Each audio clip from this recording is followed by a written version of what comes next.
So this is a pre-start check on an electric forklift. This forklift's been sitting in for 12 hours, so the first thing I'm going to do is look underneath the machine. I'm looking for 3 types of leaks: hydraulic fluid, brake fluid, and water that leaks out of the battery. These are our tines. I'm checking the tips of our tines for chips and the heel for any cracks. Our locking pins. Locking pins are locked in, tines won't move. This is my load guard. The load guard, I'm making sure the load guard is not bent and there are no cracks in the weld points. My mast, again, my mast is not bent, also has welds, so we're checking cracks in the welds. We've got side shift cylinder down here with hydraulic hoses, so we're looking for leaks in the hydraulics. And we've got a lift cylinder here, also hoses, so we're looking for more leaks.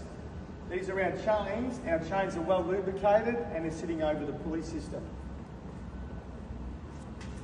On the side of the mast we have some safety decals. They're clear, we can read those well. We've got 2 more lift cylinders, one here and one on the opposite side, more leaks.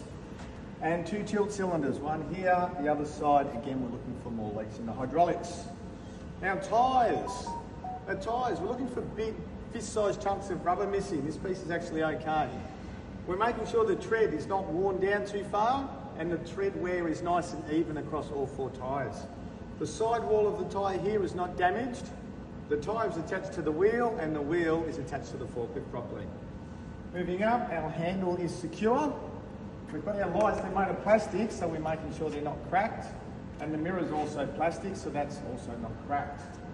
Our overhead guard here, one-time use. If a big heavy load fell on it, the overhead guard would be bent, so that's what we're looking for, and also cracks would appear in the welds.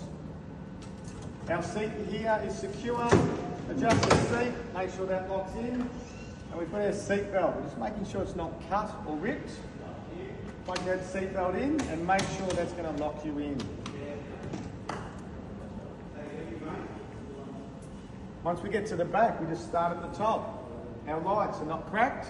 We've got a logbook here. We make sure the logbook's been completed for the day. And we check the machine number is the correct machine number on here, okay? Matches up with the number on the back of the seat. This is our counterweight. It hasn't been modified, so no modifications to the counterweight. And if there was an LP gas cylinder on here, we make sure that gas cylinder is secure, it's not going to fall off. Once we get around to this side, any more hydraulics we check for leaks. Another light, not cracked, and one more mirror, also not cracked. Then we're going to do some reading, okay? We read our caution stickers, our warning stickers here. Our hydraulics are clearly labelled, okay? And the most important thing on here is the data plate, okay? And don't forget those leaks underneath the machine, everyone.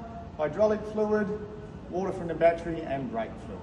That's a pre-start check on an electric forklift.